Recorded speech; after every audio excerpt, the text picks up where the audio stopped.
مرزا جیلمی سیدنا معاویہ رضی اللہ تعالیٰ عنہ کے بغض میں اتنا اندھا ہو چکا ہے کہ اس کو اپنے بنائے ہوئے ضابطے اور اپنے بنائے ہوئے اصول پیمانے یاد نہیں رہتے۔ جب سیدنا معاویہ رضی اللہ تعالیٰ عنہ کی بات آتی ہے تو یہ سارے اپنے ضابطے، اصول اور پیمانے بھول جاتا ہے۔ اس کا ایک اور نمونہ ہم آپ کے سامنے پیش کرنا چاہتے ہیں۔ کاتب وحی کے ثبوت کے لیے معیار کیا ہے؟ کیا وحی کا لفظ لکھا ہوا ہونا ضروری ہے یا نہیں؟ اس سلسلے میں بھی مرزا جیلمی نے بڑی کلا بازیاں کھائی ہیں۔ جب کسی اور کی بات آتی ہے تو وہاں بڑی آسانی سے وہ کاتب وحی ثابت ہو جاتا ہے، چاہے حدیث کے اندر وحی کا لفظ نہ ہو۔ لیکن جو ہی سیدنا معاویہ رضی اللہ تعالیٰ عنہ کی بات آتی ہے تو فوراً مرزا جیلمی کا معیار پیمانہ سخت ہو جاتا ہے کہ جی حدیث میں صرف کاتب کا لفظ ہے، وحی کا لفظ تو حدیث میں موجود نہیں ہے۔ آئیے مرزا جیلمی کی زبانی آپ کو یہ منظر دکھاتے ہیں۔ مرزا جیلمی کا ایک کلپ ہے جس کا عنوان ہے حضرت معاویہ رضی اللہ عنہ کاتب وحی۔ اس کلپ میں مرزا جیلمی نے ایک مرتد کو بار بار کاتب وحی کہا ہے اور بخاری، مسلم، مشکات کا حوالہ بھی دیا ہے۔ بخاری میں 3617، صحیح مسلم میں 7040 اور مشکات میں 5898۔ جی ان تینوں کتابوں کا نام اور حدیث نمبر بتا کر مرزا جیلمی نے اس مرتد کا ذکر کیا۔ انس بن مالک کہتے ہیں رضی اللہ تعالیٰ عنہ کہ ایک شخص عیسائیوں میں سے مسلمان ہوا اور آپ صلی اللہ علیہ وسلم نے اسے اپنا اسسٹنٹ رکھ لیا، منشی کے طور پر کاتب وحی رکھ لیا۔ حالانکہ بخاری، مسلم، مشکات کی جن احادیث کے نمبر مرزا جیلمی نے بتائے ہیں ان احادیث میں وحی کے لکھنے کا ذکر نہیں ہے، صرف لکھنے کا ذکر ہے، بلکہ کسی بھی حدیث کی کتاب میں اس واقعہ کے اندر وحی کے لکھنے کی صراحت نہیں ہے، صرف لکھنے کا تذکرہ آتا ہے۔ اس کے باوجود مرزا جیلمی اس کو کاتب وحی قرار دے رہا ہے اور اس نے ایک دفعہ نہیں، اسی کلپ کے اندر کئی دفعہ اس کو کاتب وحی کہا ہے۔ اس نے سورۃ البقرہ اور سورہ آل عمران خود حضور سے پڑھی صلی اللہ علیہ وسلم۔ حالانکہ حدیث میں یہ بھی صراحت نہیں ہے کہ اس نے یہ دو صورتیں خود حضور صلی اللہ علیہ وسلم سے پڑھی تھیں۔ اپنی طرف سے مرزا جیلمی اس بات کا اضافہ کر رہا ہے کہ یہ دو صورتیں خود حضور علیہ السلام سے پڑھی تھیں، حالانکہ حدیث میں اتنے الفاظ ہیں کہ اس نے یہ دو صورتیں پڑھی ہوئی تھیں۔ یہ بھی ہو سکتا ہے کہ حضور علیہ السلام سے ہی دونوں صورتیں مکمل پڑھی ہوں، یا یہ بھی ہو سکتا ہے کہ کسی اور صحابی سے پڑھی ہوں، حضور علیہ السلام نے کسی کے ذمے لگا دیا ہو۔ بہرحال حدیث کے اندر یہ لفظ نہیں ہے کہ خود حضور علیہ السلام سے پڑھی تھیں، لیکن مرزا جیلمی اپنی طرف سے اضافہ کر کے یہ بات کر رہا ہے۔ اگر یہی بات سیدنا معاویہ رضی اللہ تعالیٰ عنہ کے متعلق ہوتی اور کوئی اس کو یوں ادا کر دیتا کہ سیدنا معاویہ رضی اللہ تعالیٰ عنہ نے یہ دو صورتیں خود حضور علیہ السلام سے پڑھی تھیں، تو مرزا جیلمی فوراً اعتراض کر دیتا کہ یہ لفظ تو حدیث میں نہیں ہے کہ خود حضور علیہ السلام سے پڑھی تھی۔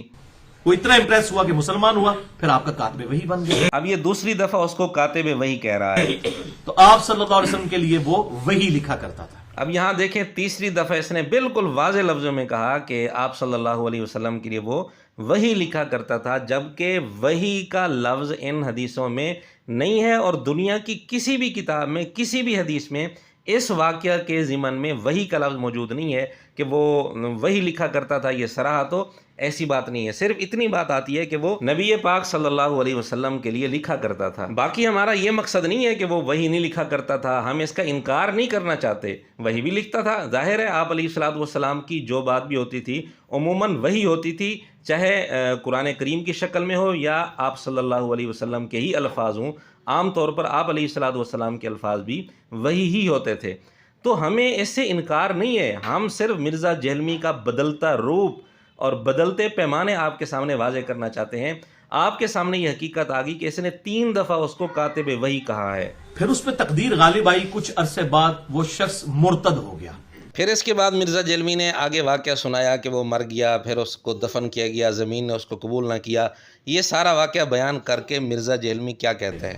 ظاہر ہے آپ صلی اللہ علیہ وسلم کی نبوت کو اس نے چیلنج کر دیا نا، کاتب وحی تھا۔ اب دیکھیں ایک ہی کلپ میں چوتھی دفعہ اس کو کاتب وحی کہہ رہا ہے۔ کوئی عام کاتب وحی بھی نہیں جس نے سورہ البقرہ اور سورہ آل عمران آپ صلی اللہ علیہ وسلم نے خود پڑھی ہوئی۔ جی آپ نے سن لیا، کہتے ہیں عام کاتب وحی بھی نہیں تھا، یہ دونوں صورتیں حضور علیہ السلام سے خود پڑھی ہوئی تھیں، جبکہ ہم بتا چکے ہیں کہ یہ صراحت نہیں ہے حدیث میں کہ یہ دو صورتیں خود حضور علیہ السلام سے پڑھی تھیں۔ بہرحال یہ بار بار آپ کے سامنے اس کو کہہ رہا ہے کاتب وحی، اور کہتا ہے عام کاتب وحی بھی نہیں تھا، یعنی خاص قسم کا کاتب وحی تھا، حالانکہ وحی کا لفظ ہے ہی نہیں ان احادیث میں۔ کاتبین وحی کی تعداد احادیث اور سیرت کی کتابوں میں 20 سے زیادہ ملتی ہے، اس میں سے ایک کا تو آپ حال سن چکے، بخاری اور مسلم کی روشنی میں، جو میں بتا چکا کہ وہ مرتد ہو گیا تھا۔ یہاں پھر مرزا جہلمی نے اس کو کاتب وحی شمار کیا ہے، لیکن جب سیدنا معاویہ رضی اللہ تعالیٰ عنہ کی بات شروع ہوئی تو مرزا جہلمی کا انداز اور لہجہ بدل گیا، اور مرزا جہلمی اپنی کچھ منٹ پہلے کی گفتگو بھول گیا، اپنے اصول اور پیمانے بھول گیا۔ اسی طریقے سے ایک تیسرے کاتب وحی بھی ہیں، حضرت معاویہ ابن ابی سفیان رضی اللہ تعالی عنہما، جن کا ذکر صحیح مسلم میں اشارتاً ملتا ہے کہ وہ کاتب تھے، وحی کا لفظ موجود نہیں، صرف کاتب کا، خط لکھنے والے۔ جی ناظرین، آپ نے سن لیا کتنی ڈھٹائی کے ساتھ سیدنا معاویہ رضی اللہ تعالیٰ عنہ کے کاتب وحی ہونے میں شک ڈالنے کے لیے اس نے یہ بات کی ہے کہ جی صحیح مسلم کے اندر وحی کا لفظ موجود نہیں، صرف کاتب کا لفظ موجود ہے، اور اس کا مطلب ہے خط لکھنے والے۔ حالانکہ پہلے جس مرتد کو اس نے بار بار کاتب وحی کہا اور یہ الفاظ کہے کہ وہ وحی لکھا کرتا تھا، اور حوالہ بھی کیا دیا، بخاری، مسلم، مشکات، ان تینوں کتابوں میں وحی کا لفظ موجود نہیں، صرف لکھنے کا ذکر ہے، وحی کا ذکر نہیں۔ اس کے باوجود اس کو تو بڑی آسانی سے اس نے کاتب وحی کہا، اور بار بار کہا، بلکہ یہ کہا کہ یہ عام کاتب وحی بھی نہیں تھا، مطلب یہ ہے کہ خاص کاتب وحی تھا۔ لیکن جب بات سیدنا معاویہ رضی اللہ تعالیٰ عنہ کی آئی تو سارے اصول اس کے بدل گئے، سارے پیمانے بدل گئے۔ اب پیمانہ یہ بن گیا کہ جی وحی کا لفظ صحیح مسلم کے اندر موجود نہیں، اور مرزا جہلمی نے یہ دوہرا معیار صرف اس کلپ میں نہیں بلکہ کئی جگہ اپنایا ہے۔ ایک کاتب وحی جس کے بارے میں بخاری مسلم میں آیا کاتب وحی، سورہ آل عمران، سورۃ البقرہ اس نے نبی علیہ السلام سے پڑھی، مرتد ہو گیا۔ جی آپ نے سن لیا، یہاں پھر وہ کہہ رہا ہے مرتد کے بارے میں کہ جی بخاری مسلم میں اس کے بارے میں ہے کہ وہ کاتب وحی تھا، حالانکہ بخاری مسلم میں وحی کا لفظ موجود نہیں ہے، اور کسی بھی حدیث کے اندر اس آدمی کے واقعہ میں وحی کا لفظ موجود نہیں ہے، لیکن وہ بڑی آسانی سے کاتب وحی بن گیا۔ لیکن جب سیدنا معاویہ رضی اللہ تعالیٰ عنہ کی بات ہوتی ہے، پھر انجینئر کا انداز کیا ہوتا ہے۔ اسی مسلم کی حدیث میں حضرت ابو سفیان نے کہا یا رسول اللہ، ایک تو مجھے جنگ میں لے جائیں، دوسرا میرا یہ بیٹا جو معاویہ ہے یہ کتابت جانتا ہے، آپ اسے اپنا کاتب رکھ لیں، جس سے انہوں نے کاتب وحی نکالا ہوا ہے۔ اب ہمارا سوال یہ ہے کہ اگر کاتب وحی کے ثبوت کے لیے وحی کا لفظ بھی دکھانا ضروری ہے تو پھر اس مرتد کو بار بار تو نے کاتب وحی کیوں کہا؟ اور اگر کاتب وحی کے ثبوت کے لیے وحی کا لفظ دکھانا ضروری نہیں، صرف کاتب کا لفظ دکھا دینا کافی ہے، تو پھر سیدنا معاویہ رضی اللہ تعالیٰ عنہ کے کاتب وحی ہونے کا انکار کیوں؟